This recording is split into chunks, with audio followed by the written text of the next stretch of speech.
new executive order just dropped that's got everyone talking, but here's why the reality is way different from the headlines. On September 22nd, 2025, President Trump signed an executive order designating Antifa as a domestic terrorist organization. But before you panic or celebrate, let's actually read what this thing says, because the gap between the dramatic title and the actual content is significant. Antifa isn't an organization. It's not like ISIS with a headquarters, leadership structure, or membership cards. It designates Antifa as a domestic terrorist organization and tells executive departments to investigate, disrupt, and dismantle operations. Scary, right? But here's the kicker.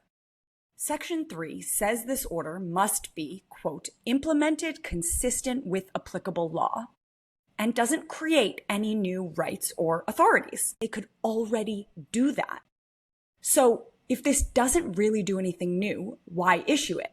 Well, it's clearly political messaging. It sends a signal about priorities and creates a framework for how the administration wants to talk about and approach certain types of groups or things that they deem political violence. The question is whether it contributes to a broader climate where political opposition gets labeled as terrorism, and whether that's a road we want to go down as a country. Because while this order might not have teeth, it does normalize the language of treating domestic political movements as terrorist threats. Bottom line, despite the dramatic headlines, this executive order is more bark than bite. What do you think?